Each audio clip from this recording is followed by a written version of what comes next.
ජීවිත යාත්‍රා YouTube නාලිකාවත් එක්ක එකතු වෙලා ඉන්න සියලුම දෙනාට යහපතක් වේවා කියලා ප්‍රාර්ථනා කරනවා. අද මේ හඬපටයෙන් මම ඔබත් එක්ක ළමා අපචාර කියන මාතෘකාව යටතේ කතා කරපු හඬපට වල තුන්වෙනි කොටස ඔබත් සමග බෙදා හදා ගන්න මම බලාපොරොත්තු වෙනවා. මම පළමුවෙන්ම මතක් කරන්න කැමතියි ඔබ මේ නාලිකාවේ අහන පළවෙනි හඬපටය මේකනම් මීටකට කලින් මම අප්ලෝඩ් කරලා තියෙනවා ළමා අපචාර පළවෙනි කොටස ළමා අපචාර දෙවෙනි කොටස කියලා හඬපට දෙකක්. අන්නේ දෙක ශ්‍රවණය කළා ඊට පස්සේ මේක ශ්‍රවණය කරන්න. නැත්තම් ඇත්තටම මේකෙන් ශ්‍රවණය කිරීමෙන් ඔබට ලබාගත හැකි නිසි ඵල ප්‍රයෝජන නොලැබෙන්න පුළුවන්. අපරාධේ කාලය කියන්නේ බොහොම වටින දෙයක්. ඒක නිකන් නාස්ති වෙලා යන්න හොඳ නැහැ. ඒක නිසා ඒ පළවෙනි හඬපට දෙක ළමාපචාර පළමු කොටස සහ දෙවන කොටස ශ්‍රවණය කළා ඊට පස්සේ මේ කොටස ශ්‍රවණය කරන්න. ඇත්තටම මේ ළමාපචාර සම්බන්ධ තුන්වෙනි කොටස මම කරන්න තීරණය කරේ මේක ඉතාම වැදගත් මාතෘකාවක්.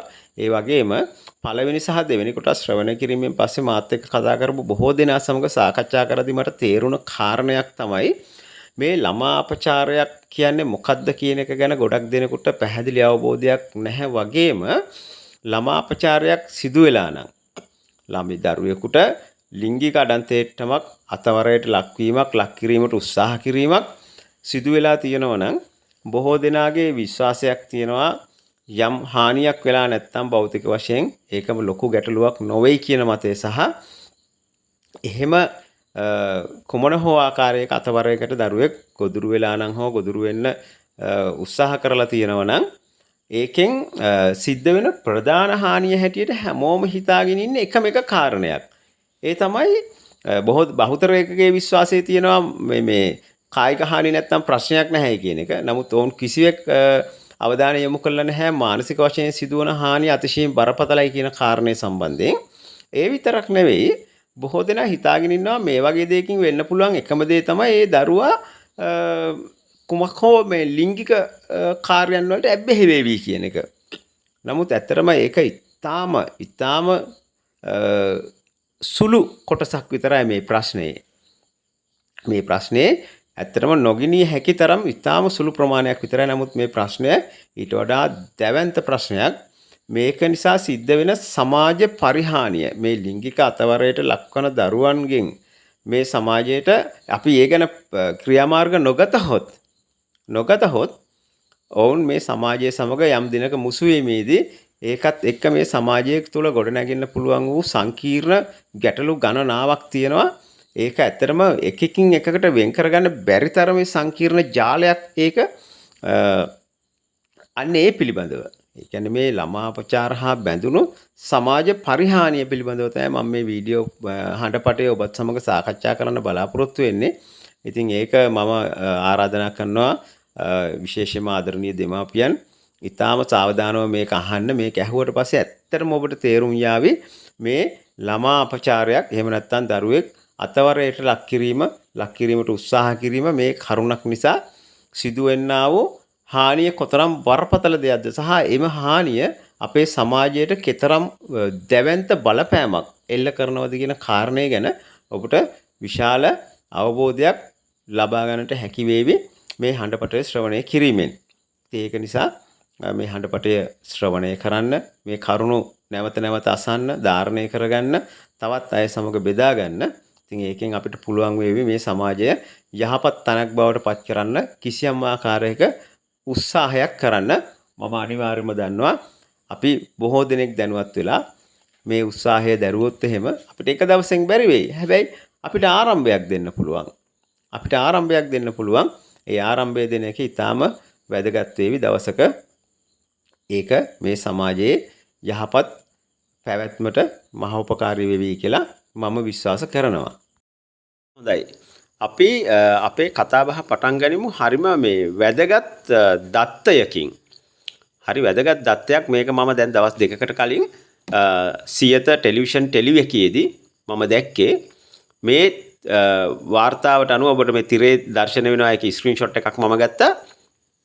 පසුගිය මාස 3ට ලොකු කාලයකට නෙවෙයි පසුගිය මාස 3ට ළමා අපචාර සිද්ධීන් 1401ක් වාර්තා වෙලා තියෙනවා.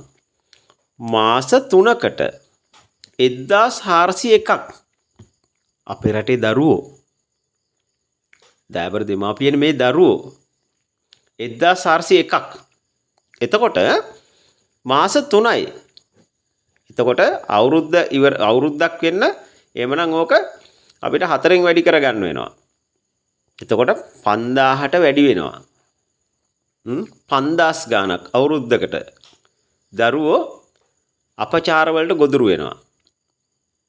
මේ ප්‍රමාණය මගේ මතකයේ අනුව නම් 2022 23 වගේ වර්ෂවලදී මේක 4000 ගානක තිබුණේ. ඒ කියන්නේ එහෙනම් මේකේ පැහැදිලි වර්ධනයක් තියෙනවා.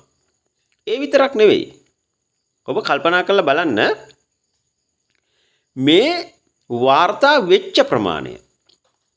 මේකේ වාර්තා නොවි සැඟවුණු ප්‍රමාණය මම හිතනවා මේ වගේ අවම වශයෙන් මේ වගේ දෙගුණයක් තියෙනවා කියලා හෝ ඊට වැඩි විය යුතුයි. මොකද සමාජයේ ගොඩනැගිලා තියෙන මතිමතාන්තර අනුව මේ සිදුවීම් එළියට එනවට වඩා සැඟවෙන එක තමයි නිරන්තරයෙන්ම සිද්ධ වෙන්නේ. එහෙම තමයි මතවාදයන් ගොඩනැගිලා තියෙන්නේ. බොහෝ දෙනා අනවබෝධය නිසා සහ ඒ පිළිබඳව නිසි අවබෝධයක් නැතිකම වගේම මේ පිළිබඳව හදලා තියෙන මේ සමාජ මතයන් නිසා මේක කියන්න හොඳ නෑ, මේක කිව්වොත් දරුවට ලැජ්ජා වෙයි, අරම වෙයි, මෙහෙම වෙයි, ගෑනු දරුවෙක් නම් කසාද බඳින්නේ කොහොමද? ඔන්න වගේ කිසිම හරයක් නැති මතවාදයන් ටිකක් නිසා මේවා යට යනවා. එහෙම නැත්නම් ඒ සමාජ කණ්ඩායම් විසින් තමන්ගේ නම්බුව ගෞරවය මොනවා හරි රැක ගන්න වැඩිහිටියෝ ටික එකතු වෙලා කරන කටයුත්තක් නිසා මේක සැඟවිලා යනවා. මේවා වාර්තා වෙන්නේ නැහැ. මේ වාර්තා වෙච්ච ප්‍රමාණය මේක හරීම මේක පිළිබඳ තේරුමක් තියෙන කෙනෙක්ව කම්පණයට පත් කරන ආකාරයේ වාර්තාවක් මේක. මාස 3කට 1401ක්. එතකොට මේ වසර ඉවර වෙද්දි මේක 5000 පණීවි. ඔබට හිතා ගන්න පුළුවන්ද මේක කොච්චර භයානකයිද කියලා? මේ වෙද්දී අපේ සමාජයේ තියෙන තත්ත්වය ඔබ කල්පනා කරලා බැලුවොත් ඔබ නිකමට අවධානය යොමු කරලා බලන්නකෝ. අර මේ ළඟදී ජනාධිපතිතුමාත් එයාගේ කතාවේදී කියනවා අර මේගොල්ලෝ නිකන් අර හිරි වැටිච්ච නිකන් අර අයිස් වතුරේ ගිල්ලපු වගේ මේ චින්තනයක හිර වෙච්ච පිරිසක් මේ ඉන්නේ කියලා. සංවේදී නෑ. සමාජයේ පිළිබඳව සංවේදී නෑ. එකම කොටුවක හිර වෙච්ච මිනිස්සු කිසිම රසඥතාවයක් නෑ. ගීතයක් රස විඳින්න දන්නේ නෑ. රට ජාතිය පිළිබඳ සංවේදීකමක් නෑ. වැඩිහිටියෙකුට ගරු කරන්නේ නෑ. සමාජ හරපද්ධතියින් කඩාගෙන වැටිලා අපි එන්නම මහ පිරිහීමකට ලක් වෙලා. හැබැයි මීට අවුරුදු 30කට විතර කලින් මීට දශක 3කට විතර කලින් සමාජයේ මේ තරමට පිරිහිලා තිබුණේ නෑ. මම ඔබට කියනවා ඔබ නිකමට අවධානය යොමු කරලා බලන්න. ඒ කාලේ වෙනකොට තිබුණු ළමාපචාර ප්‍රමාණයත් අඩුයි. මම ඔබට පැහැදිලිවම කියනවා දරුවන්ට සිදුවන මේ අපචාර සහ මේ සමාජ පරිහානිය අතර ඍජු සම්බන්ධයක් තියෙනවා. නමුත් කිසි කෙනෙක් ඒ පිළිබඳව අවධානය යොමු කරන්නේ නැහැ. කිසි කෙනෙක් අවධානය යොමු කරන්නේ නැහැ. මේ අපි දැන් කතා කරන්න ලෑස්ති වෙන්නේ ඒක පිළිබඳව. මේකෙන් කොච්චර සමාජ හානියක් වෙන්න පුළුවන්ද කියලා. ගොඩක් දෙනෙකුට හිතෙන්නේ මේ දරුවෙකුට සිද්ධ වෙන ලිංගික අපචාරයක් අතවරයක් නිසා සිද්ධ වෙන හානිය මේ භෞතික ශරීරයට සිද්ධ වෙන මොකක් හරි හානියක් කියලා. ඇත්ත වශයෙන්ම මේකෙදි භෞතික ශරීරයට සිද්ධ වෙන හානියට වඩා ඒ දරුවාගේ මනසට සිද්ධ වෙන හානිය අතිශයින් බරපතල. අපි මේ පිළිබඳව කලින් කතා කරලා තියෙනවා. දැන් මේ අද දවසේ අපි ලෑස්ති වෙන්නේ මේ වගේ හානියකදී මනසට නිසි ප්‍රතිකාරයක් නොදුන්නොත් මානසික හානිය මානසික තුවාලයේ සනීප නොකළොත් එයා කොයි වගේ කෙනෙක් වෙන්න පුළුවන්ද කියන එක ගැන තමයි මම මේ කතා කරන්න සූදානම් වෙන්නේ කරුණු කිහිපයක් අරගෙන. ඊට කලින් මම ඔබට පැහැදිලි කරලා දෙන්න කැමති මට මේ කතා බහ කරද්දී බොහෝ දෙනා එක තේරිච්ච දෙයක් තමයි සමහර අයට මේ දරුවෙකුට මෙවැනි බලපෑමක් විය හැක්කේ කෙබඳු අවස්ථාවලදීද කියන එක ගැන ලොකු අවබෝධයක් නැහැ. ඒක නිකන් ඒගොල්ලෝ හිතන්නේ මේ කවුරු හරි කෙනෙක් මේ දරුවෙක්ව උස්සගෙන ගිහිල්ලා මොකක් හරි කරන්න ඕනේ. අන්න ඒ වගේ අදහසක තමයි ඒගොල්ලෝ ඉන්නේ. ඒක තමයි ඒගොල්ලොට තේරෙන්නේ අතවරයක් අපචාරයක් කියලා. නෑ. ඒක ඊට වඩා සංකීර්ණයි. ඔබ හිතනවට වඩා වෙනස් ක්‍රම වලට ඒක සිද්ධ වෙනවා. දරුවෙක්ව මානසික වශයෙන් ඒ තැනට ඇදලා ගන්න පුළුවන් වචන භාවිතා කළා. මේ වගේ අදහස් තියෙන කෙනෙකුට ඒ දරුවා ළමා මනස කියලා කියන්නේ හරිම සුන්දර එකක්. එයත් එක්ක ක්‍රමක්‍රමයෙන් එයා කතා කරනවා. සමහරවිට ඒක කුණුහරුප වෙන්න පුළුවන්. දරුවාගේ සිත වෙනස් වෙන ආකාරයේ මේ අනවශ්‍ය දේවල් කතා කරනවා. ඒකෙනුත් දරුවා මේ විදිහට හානි වෙනවා. එයාගේ චින්තනයටනේ මේ කතා කරන්නේ. ඒ ළමා චින්තනය වෙනස් වෙනවා එතකොට. ඒ විතරක් නෙවෙයි. ඒ කියන්නේ එතකොට මේ ශරීරයට අත තැබීමක් නැහැ. ඒ විතරක් නෙවෙයි. ඔය මානසික මේ රෝගී තත්ත්වයක් තියෙනවා මේ ප්‍රදර්ශන කාමය කියලා. ඒක තියෙන කෙනෙක් නම් දරුවන් ඉන්න තැනකදී එයාගේ ඒ අදාළ මේ අවයවයන් ප්‍රදර්ශනය කරනවා. ඒක කිසිවක් නොදන්න දරුවෙක් මේක දැක්කට පස්සේ ඒකෙනුත් ඒ දරුවගේ මනස හානි වෙනවා. හැබැයි ඒක බාහිරට පේන හානියක් නෙවෙයි. ඒ විතරක් නෙවෙයි. කිසිදු බාහිර හානියකින් තොරව මේ දරුවන් ස්පර්ශ කිරීම නිසා මේක තමයි බහුලවම බරපතලම විදියට සිද්ධ වෙන කාරණාව. ඒ දරුවෝ දන්නෙත් නැහැ මොකක්ද උනේ කියලා සමහරලාට දෙමව්පියෝ ඉස්සරහා එක වෙන්නේ. ඒගොල්ලෝ හිතන් ඉන්නවා ආදරයට තමයි එහෙම කරන්න කියලා. මම කලින් හඬපටේදී පොඩි උදාහරණයක් කිව්වා ඒ ගැන. එතකොටත් නොදැනම කොඩි කාලයක් ගත වෙද්දි මේ දරුවගේ මනස ක්‍රමක්‍රමයෙන් හානියටපත් වෙනවා. මේකේ අවසනාන්ත තත්ත්වය මේ මානසික හානිය එළියට ප්‍රදර්ශනය වෙන්නේ නැහැ සමහර වෙලාවට ඒක මනස ඇතුලේ විකසනය වෙලා වර්ධනය වෙලා ඒ දරුවා ලොකු වෙද්දි තමයි ඒකේ ප්‍රතිඵල එළියට එන්න පටන් ගන්නෙ. ඒකයි මේක තරම් භයානක වෙන්නේ. මේක එළියට එන්නේ ගොඩක් පරක්කු වෙලා. ඒක නිසා තමයි ඔබ මේ ගැන දැනුවත් වෙලා ඉන්න ඕනේ. තමන්ගේ දරුවාට ඒ වගේ අනිසි තත්ත්වයක්, අයුතු තත්ත්වයක් කොතනකදී හරි උදා වෙනවා දැක්කොත් එහෙම ඒකට පියවර ගත යුත්තේ ඒක නිසා. අන් කිසිවක් නිසා නෙවෙයි. ඔබ දන්නවද බොහෝ අවස්ථාවලදී දෙමව්පියන්ගේ තියෙන දැඩි නොසැලකිල්ල නිසා තමයි දරුවන් මේ වගේ දේවල් වලට ගොදුරු වෙන්නේ. අපි තමයි අවස්ථාව හදලා දීලා තියෙන්නේ බාහිර පුජ්‍යලයන්ට මේ දරුවන්ව ළඟට ආසන්න වෙලා මේ වගේ දේවල් කරන්න. සමහරලාට ඒක සිද්ධ වෙන්නේ මේවා එකිනෙකට බැඳිච්ච කාරණා. මම කලිනුත් ඒ ගැන කිව්වා. මේක එකටම වියපු දැලක් වගේ.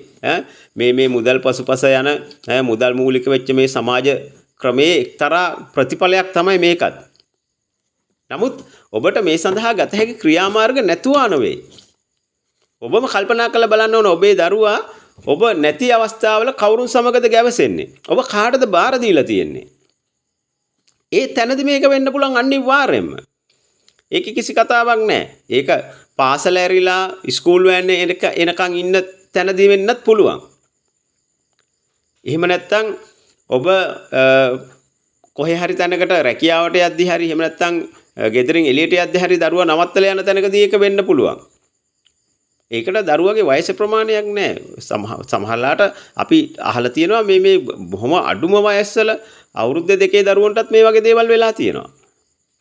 මේක ගොඩක් භයානක වෙන්නේ කුඩාම වයසේදී මේක වුණාම. මොකද ඒක කෙබඳු ආකාරයේ දෙයක්දයි කියලා තේරුම් ගන්න බැරි මනසක තමයි දරුවා ඉන්නේ. අවුරුදු 14 15 වගේ කාලෙදී නම් ඒගොල්ලන්ට යම් ආකාරයක සුළු අවබෝධයක් තියෙනවා මේ ගැන.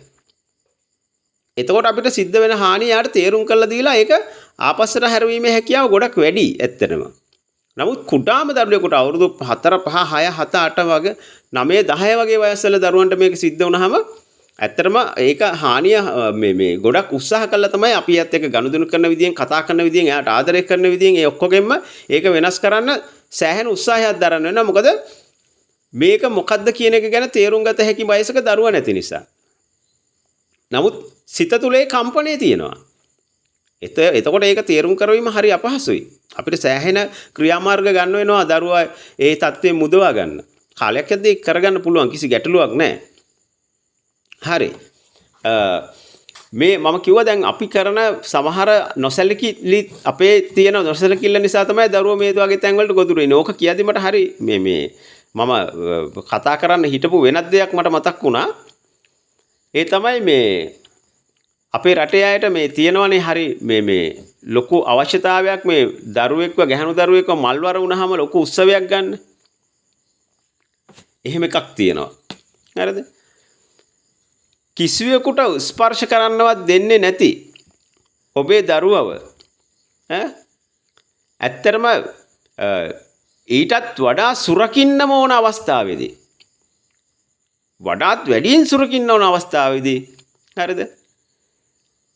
හොඳටම බීලා ඇවිල්ලා එක කාලට එඹින්න දෙන දවස තමයි මල්වර මගුල් දවස. ඒක නැහැ කියලා කියන්න බෑ හැමතැනකම වෙන්නේ එහෙම තමයි. හරිද? තමන්ගේ ඥාති වෙන්න පුළුවන් මිතුරෝ වෙන්න පුළුවන්. මොකද මේ දෙමව්පියෝ මේක අවස්ථාවක් කරගන්නවා තමන්ට උත්සව පවත්වන්න. එහෙම වෙච්චහම උත්සවයට මත්පැන් අනිවාර්යෙන් කොහොමද තියෙනවා. නිදහසේ දරුවෙක්ව මේ ස්පර්ශ කරන්න පුළුවන් දවසක් තමයි ඔය මල්වර මගුල් දවස. මම ඒක ගැන ගොඩක් විස්තර කරන්න යන්නේ නැහැ. හැබැයි කල්පනා කරලා බලුවම ඔබට තේරෙවි. දරුවව අල්ලන්නවත් දෙන්න හොඳ නැති දවසේ ඔබ හොඳ ප්‍රදර්ශනයක් කළා බේබද්දන්ට ඔබේ දරුවව බදාගන්න ඉබින්න දෙන දවස තමයි මල්වර මගුල් දිනේ. මම නිකමට ඒක කිව්වේ ඒකත් ඔළුවේ තියාගන්න. ඒ වගේ අවස්ථාවකුත් මොකද විශේෂයෙන්ම වැඩි විදියට වෙලා ඉන්න වෙලාවක්නේ. හරිද? ඒ වගේ වෙලාවක ශරීරයේ තියෙන ක්‍රියාකාරීත්වයත් එක්ක දරුවෙකුගේ හැඟීම් කොහොම වෙනස් වේවිද කියලා අපි දන්නේ නැහැ. හරිද? කොහොම වේවිද කියලා දන්නේ නැහැ. හරි.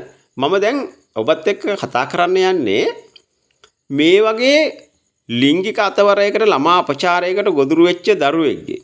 එයාට බාහිර හානියක් නැති වුණත් මානසික හානියක් සිද්ධ වෙලා තියෙන නිසා පසු කාලීනව ඒගොල්ලෝ සමාජගත වෙද්දී ඒගොල්ලෝ මොන වගේ චරිත බවට පත් වෙන්න පුළුවන්ද කියන එකයි මම මේ දැන් කියන්න හදන්නේ. හැමෝම හිතාගෙන ඉන්න එකම කාරණාව තමයි දැන් මාර වැඩේ දැන් මෙහෙම එකක් වුණා මේ ළමයා දැන් මේ ලිංගිකත්වයට ඇබ්බැහි වේවි. ඒකට වහල් වේවි. ඔව් ඒක වෙන්න පුළුවන්. එයා ඒකට කැමති වෙලා ඒ වින්දනයට කැමති වෙලා එයා ඒක හොයාගෙන යන්න පුළුවන්. ඒකත් එක්ක එයාගේ අධ්‍යාපනය කඩා වැටෙන්න පුළුවන්. සමහරලාට එයාගේ පවුලත් එක්ක එයාගේ තියෙන සම්බන්ධතා කඩාගෙන වැටෙන්න පුළුවන්. දෙමව්පියන්ට වඩා පරිබාහිර පුජ්‍යලයක් කියන දේ අහන්න එයා දිගින් දිගට පෙළඹෙන්න පුළුවන්. මේ වගේ තත්ත්වයක් ඇති වෙන්න පුළුවන්. එහෙම නැත්නම් මේ ලිංගිකත්වයට ඇබ්බැහි වීම කියන එක මේ දරුවා සමහරලාට විකෘතියක් බවට පත් වෙන්න පුළුවන්. පිරිමි දරුවෙක් නම් තව පිරිමි දරුවන්ටම කැමති වෙන්න ඉඩ තියෙනවා. ගැහැණු දරුවෙක් නම් සමහරලාට එයා වෙනත් ගැහැණු දරුවන්ට කැමති වෙන්න ඉඩ තියෙනවා. අන්න ඒ විදිහට විකෘති විදිහේ තත්ත්වයක් ඇති වෙන්නත් ඉඩ තියෙනවා. දැන් ඔබ හිතාගෙන ඉන්න ප්‍රධානම කාරණා දෙක ඔච්චර තමයි.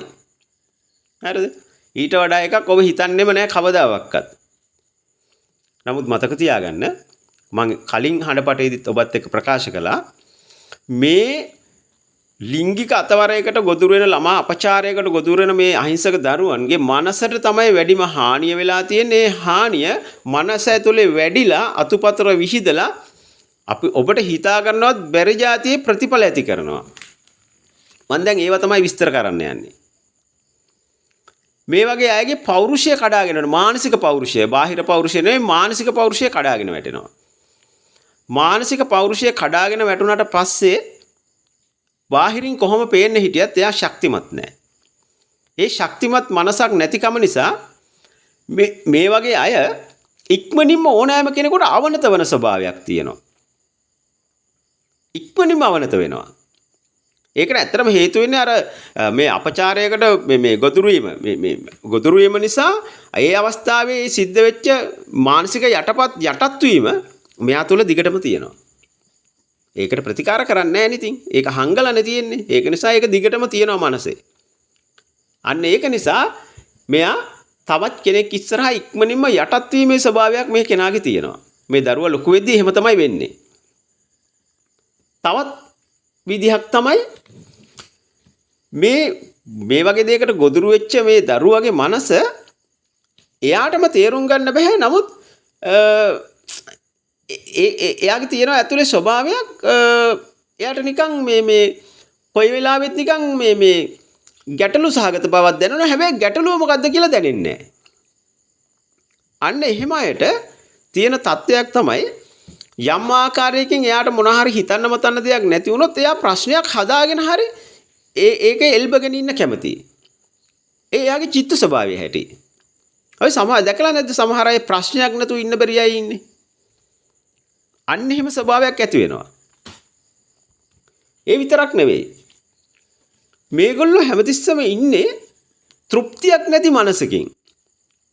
ඒකට හේතුව තමයි අර සිත ඇතුලේ අර ඒ අවස්ථාවේදී ඇතිවෙච්ච ඒ කම්පණය නිසා මනස අන්බැලන්ස් වෙලා තියෙන්නේ. අසමතුලිතයි. මේ අසමතුලිතතාවය නිසාම එයාට කොයි දේ කරත් සතුටු වෙන්න බෑ. මොකද සිත අභ්‍යන්තරේ අරක වැඩ කරනවා. ඒක යාට තේරෙන්නෙත් නෑ. මේක පසු කාලිනව කිසි කෙනෙකුට තේරුම් ගන්නත් බෑ. ඒගොල්ලෝ හිතන්නේ එයාගේ හැටි කියලා. නෑ එයාගේ හැටි නෙමෙයි. එයාට එහෙම උනේ අර වගේ තත්ත්වයක් එයායි වගේ දෙයකට මුහුණ දීපු නිසා. නමුත් කිසි කෙනෙක් විශ්වාස කරන්නේ නැහැ ඒ වගේ දෙයක් නිසා එහෙම වෙන්න පුළුවන් කියලා. ඒ විතරක් නෙවෙයි.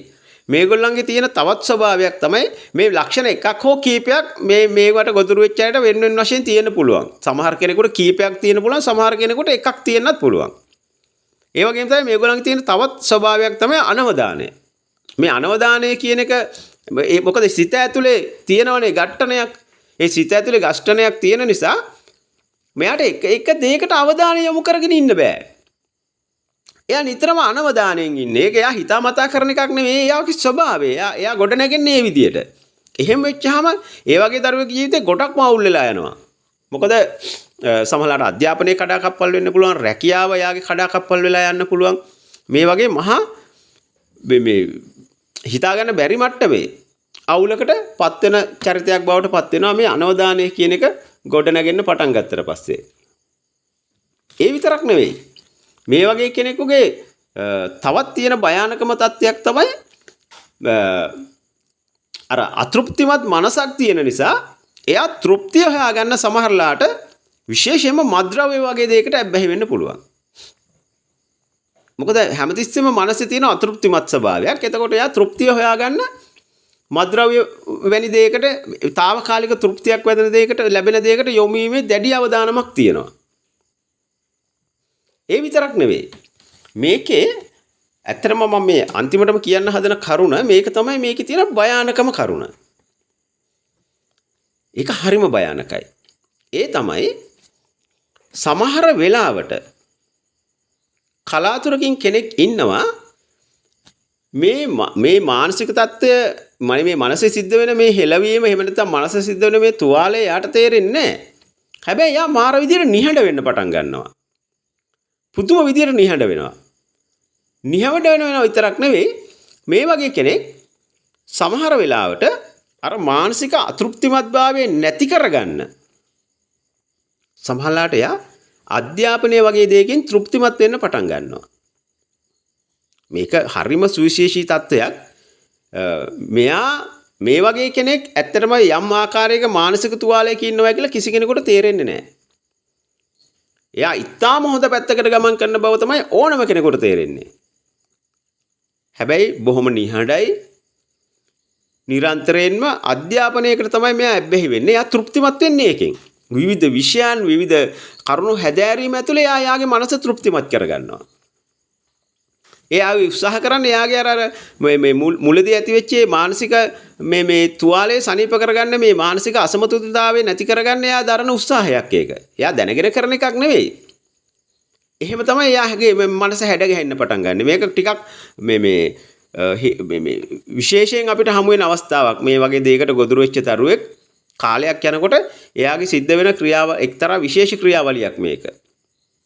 මේක වෙන් කළ හඳුන ගන්න හරිම අපහසුයි. මෙන්න මේ වගේ තත්වයකට පත් වෙච්ච දරුවෙක් හිටියොත් එයා සමහරවිට අධ්‍යාපනයේ බොහොම ඉහළ තැනකට යන්න පුළුවන්. එයා රටේ ලෝකේ උගතෙක් හැටියට ප්‍රසිද්ධ වෙන්න පුළුවන්. නමුත් අර අභ්‍යන්තර මානසික තුවාලය යාගේ තියෙනවා. ඒ වෙද්දි ඒක දලු දාලා වැඩිලා ඇතුලේ නිශ්ශබ්දව තියෙනවා. ඔබ හිතන්න ඒ වගේ කෙනෙක් අනිවාර්යයෙන්ම යම් ආයතනයක ප්‍රධානියෙක් වෙන්න පුළුවන්. එහෙම නැත්නම් එයා රටේ ප්‍රධානියෙක් වෙන්න පුළුවන්. අන්න ඒ වගේ යම් යම් තනතුරු වලට මේගොල්ලෝපත් වෙච්චාම ඒගොල්ලෝ වැඩ කරන විදිය හරිම අසාමාන්‍යයි. ඒ වගේ චරිතවලට බලතල ලැබුණාම ඒගොල්ලෝ අර මානසික අසමතුලිතතාවය බැලන්ස් කරගන්න සමතුලිත කරන්න උත්සාහ කරනවා තමන්ට ලැබිච්ච බලතල විවිධාකාරයෙන් භාවිතා කරලා. එතකොට අන්න එවැනි කෙනෙක් යටතේ වැඩ කරන අනිත් අය දැඩි අපහසුතාවයකට ලක් වෙනවා. අපිට හිතා ගන්න බැරි මට්ටමේ විනාශකාරී තත්ත්වයක් නැති වෙන්න පුළුවන්.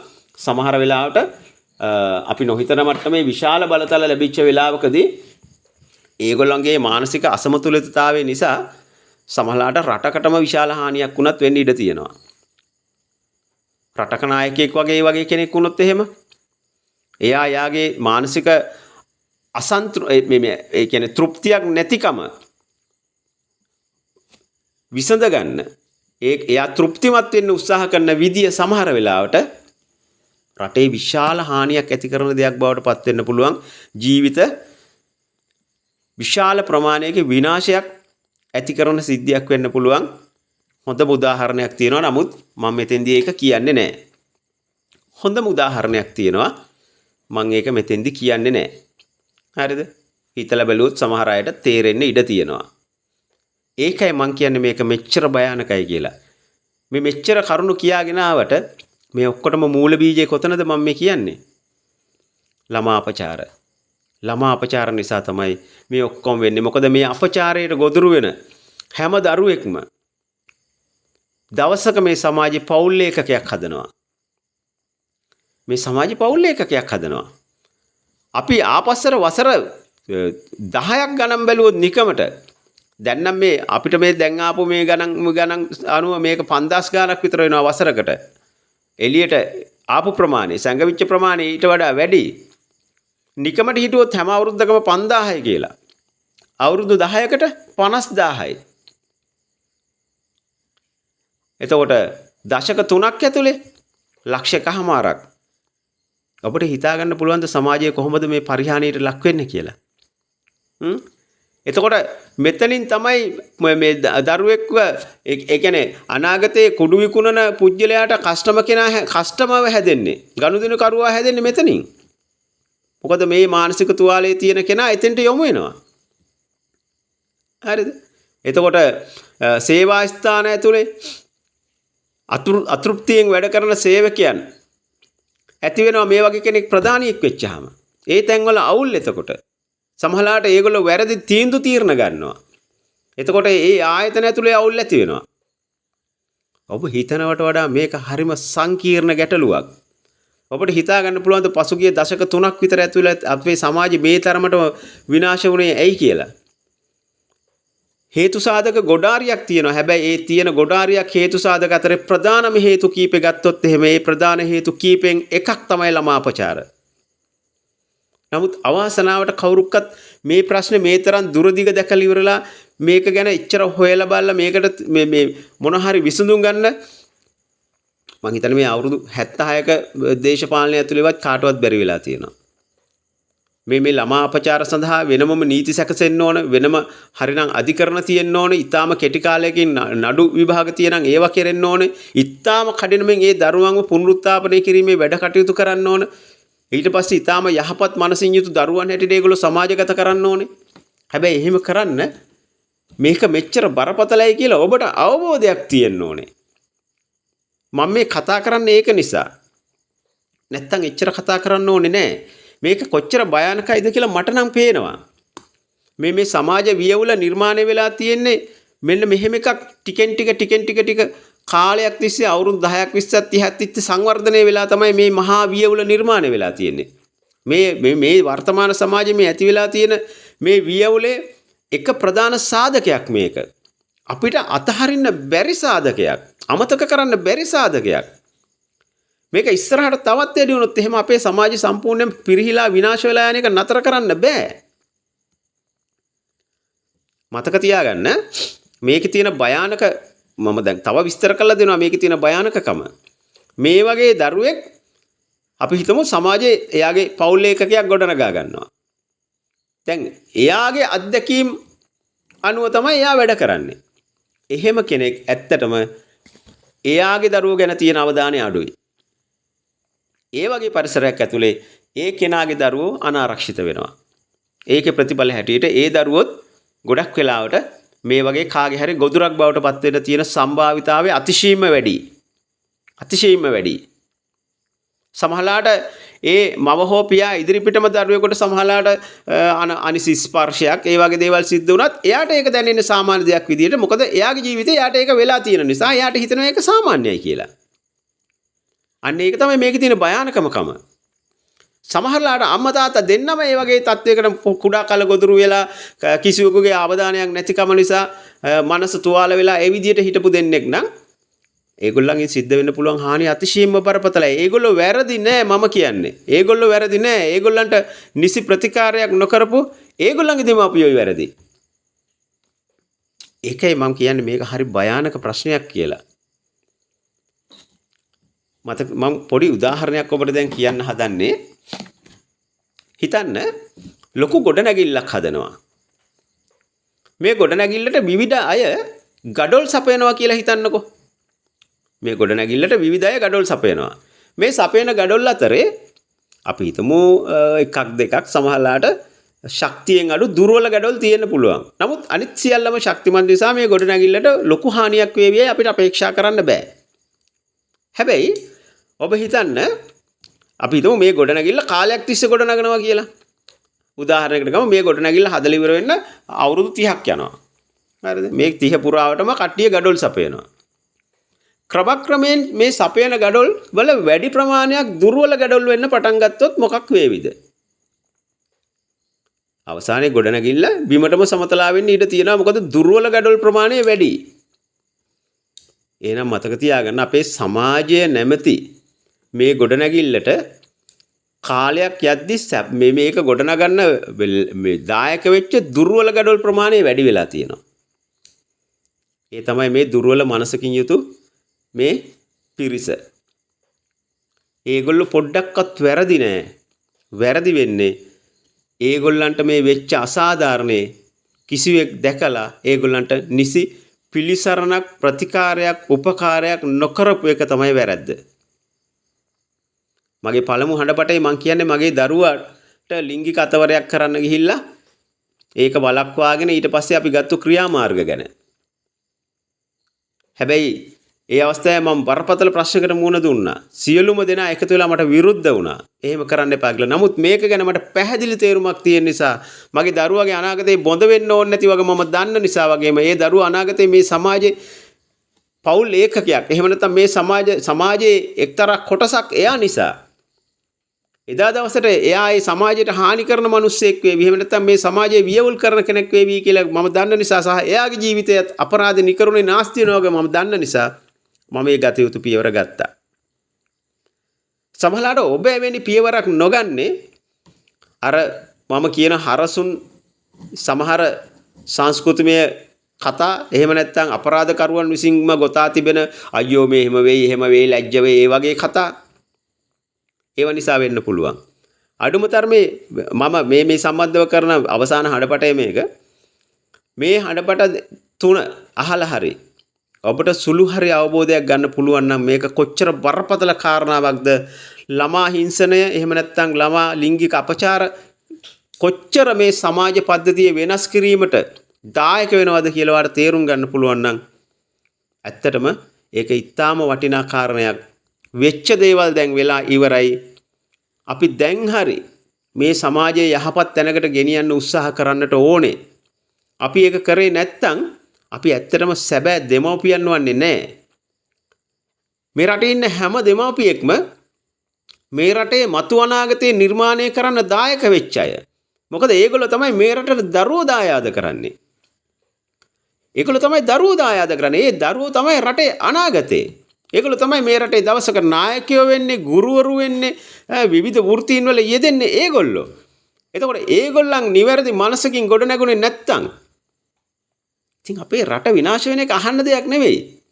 මම කලින් හඬපටේ කියලා ඇති. ඔබේ දරුවා සමහරලාට ඉතාම නිර්වපත්‍රිතව ඉන්නවා වෙන්න පුළුවන්. හැබැයි මේ සමාජය ඇතුලේ සිද්ධ වෙන අනිත් තැන්වලදී සිද්ධ වෙන කාරණාවල ප්‍රතිඵලයක් හැටියට ඔබේ දරුවා දවසක එක ගොදුරක් වෙන්න පුළුවන් අනිවාර්යෙන්ම.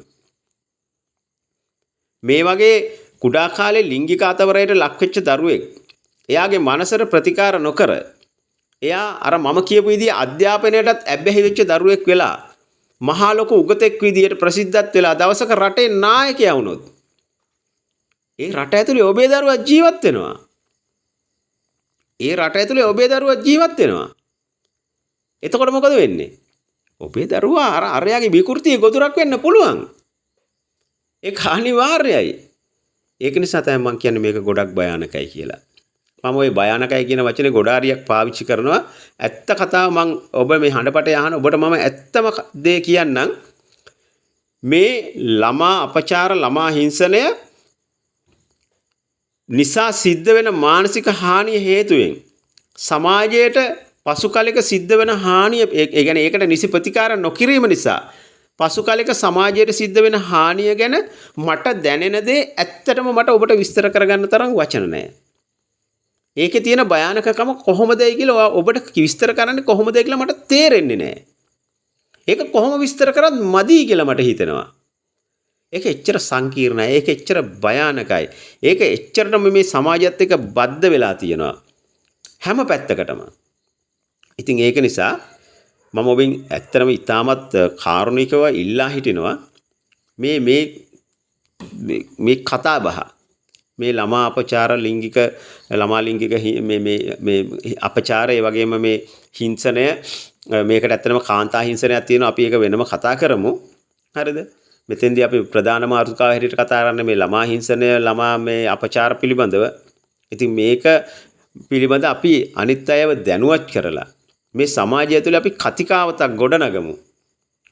මේක මෙච්චර සංවේදී කාරණයක් මේක මෙච්චර භයානක කාරණයක් පසු කාලෙක මුළු සමාජයම අවුල් කරන තරමේ කාරණයක් මේ වගේ දේවල් හංගගෙන ඉන්න හොඳ නැතිය ඒකෙන් දරුවෙකුට විශාල හානියක් සිද්ධ වෙනවාය ඒවට ප්‍රතිකාර කරන තැන් මෙන්න මේ තැන් තියෙනවාය අපි ඒ තැන් වලට යොමු කරමුය කියන දේ අපි සමාජගත කරමු.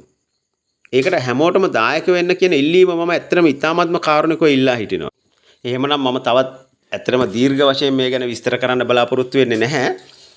මම විශ්වාස කරනවා මේක අහන ඔබට මේ පිළිබඳව දල වශයෙන් හරි අදහසක් හැඟීමක් ඇති වේවි කියලා. ළමා අපචාර කියන්නේ බොහොම භයානක දෙයක් බවත් දරුවෙකුට භෞතික වශයෙන් සිද්ධ වෙන හානියට වඩා මානසික වශයෙන් සිද්ධ වෙන හානිය අතිශයින් බරපතල බවත් එය ඉදිරි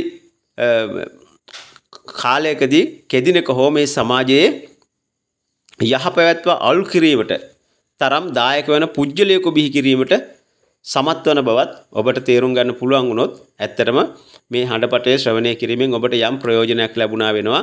අමතක කරන්න එපා. සමහරවිට ඔබේ දරුවා නිරුපද්‍රිතව ඉන්නවා වෙන්න පුළුවන්.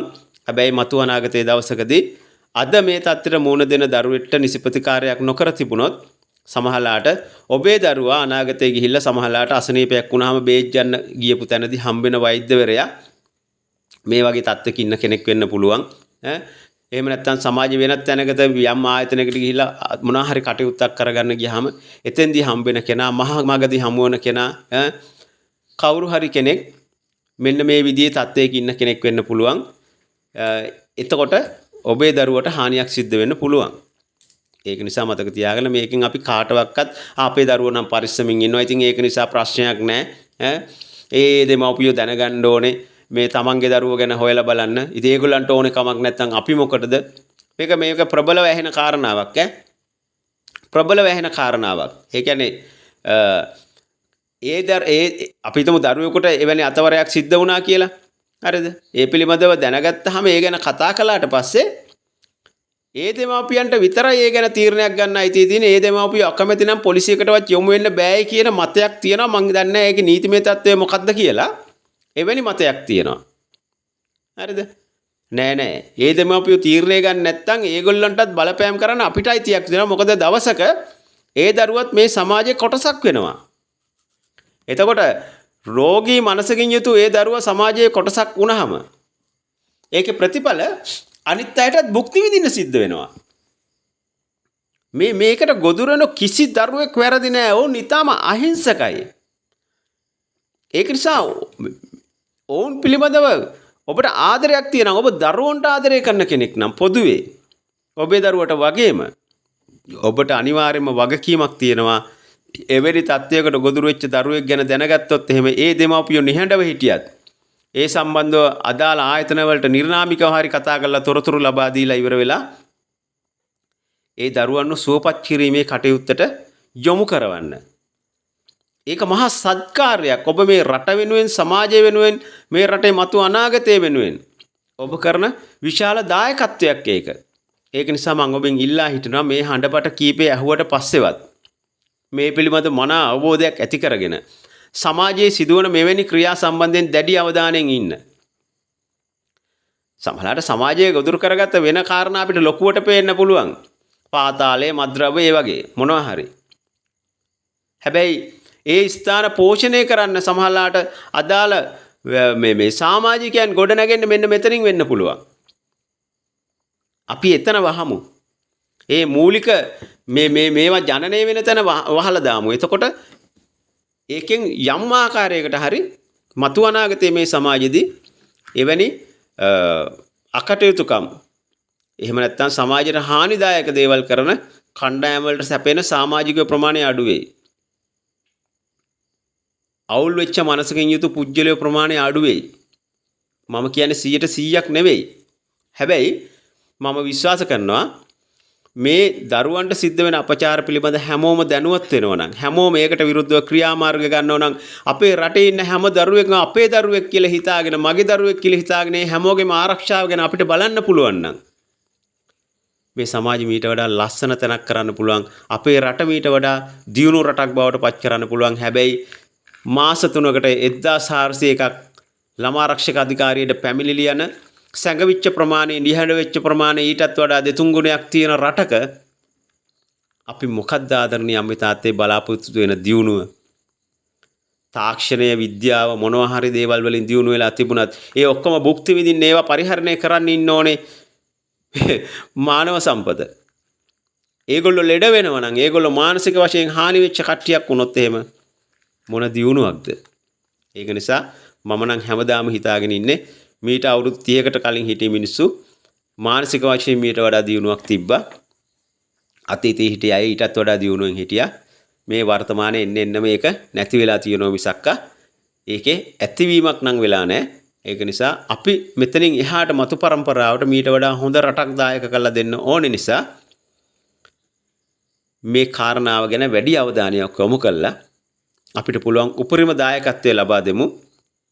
ඔබට මෙවැනි සිදුවීම් වාර්තා වෙනවා නම් ඔබට පුළුවන් කාන්තා හා ළමා ආරක්ෂක අධිකාරියට කතා කරලා දැනුම් දෙන්න 109 දුරකථන අංකයට දැනුවත් කරන්න පුළුවන්. එතකොට ඒතරින් අවශ්‍ය උපදෙස් ලබා ගන්න පුළුවන්.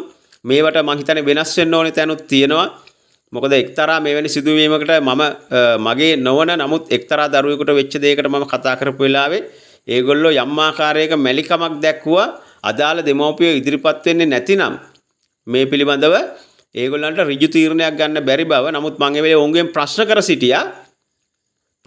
සිටියා මම ඔවුන්ගෙන් ඒ වෙලාවේ අසවල් තැන කසිප්පු පෙරනවායි කියලා නිර්නාමික ඇමතුමක් දුන්නාම ඕගොල්ලන්ට ගිහිල්ලා අල්ලගන්න පුළුවන් නම් අසවල් තැන දරුවෙකුට හානියක් සිදු වුණාය, අතවරයක් සිදු වුණාය, ඒක ගැන දෙමව්පියෝ නිහඬ ඉන්නවායි කියලා කිව්වම ඇයි ඔබට ගිහිල්ලා ඒක අල්ලගන්න බැරි? මොකද දරුවට වෙච්ච අතවරේ වරදක් නම් ඒක අපරාධමය වරදක් නම් නීතිය ක්‍රියාත්මක කරන ඔබ ඒකට මැදිහත් විය යුතුයි කියලා මම තර්ක කළාට පස්සේ කිව්වා හරි එහෙනම් විස්තර හොයලා දෙන්න අපි ඇවිල්ලා බලන්නම් කියලා. ඒ වගේ සමහර දුර්වල තැනුත් තියෙනවා. නමුත් අපි හැමෝම එකතු වුණාම ඒවයි තියෙන ඒ දුර්වල තැනුත් හදලා සමහරලාට නීති සම්පාදනය කරන්න ඕනේ තැන් තියෙනම් ඒ පිළිබඳවත් රටේ ජනතාවගේ මේව සම්බන්ධ කතිකාවතක් ඇති වුණොත් ඒවත් වෙනස් වෙයි. මම නම් විශ්වාස කරන ඉදිරියේදී කොහොමත් වෙනස් වෙයි කියලා. අපි මේ රට වෙනස් කරගන්න බලමු අම්මේ තාත්තේ. මොකද ඒකට හේතුව මේ රට ඇතුලේ තමයි ඔබේ මගේ දරුවා අනාගතේ ජීවත් වෙන්න ඕනේ. ඉතින් මේ වගේ ව්‍යවසනයකට යන මේ වගේ අවුලෙන් අවුලට යන සමාජයක් ඇතුලේ ඒගොල්ලෝ සතුටින් ජීවත් වේවියයි විශ්වාස කරන්න අපිට තියෙන අවස්ථාව බොහොම අඩුයි. ඒක නිසා ඒ සඳහා අපි උත්සාහ කරමු, අපි දායක වෙමු. පුළුවන් හැමෝම මේ ගැන දැනුවත් කරන්න. මේ මගේ මේ YouTube නාලිකාවට මට සබ්ස්ක්‍රයිබ්ස්ලා නැති වුණාට ප්‍රශ්නයක් නැහැ. මට කමෙන්ට් නැති වුණාට ප්‍රශ්නයක් නැහැ. ලයික් නැති වුණාට ප්‍රශ්නයක් නැහැ. නමුත් මේ පණිවිඩය හැකිතාක් සමාජගත කරන්න. හැකිතාක් සමාජගත කරන්න. අන්නේ ඉල්ලීම ඔබෙන් ඉල්ලමින් මගේ මේ හඬපටේ මෙතකින් නතර කරනවා. සියලුම දෙනාට යහපතක් වේවා කියලා ප්‍රාර්ථනා කරනවා.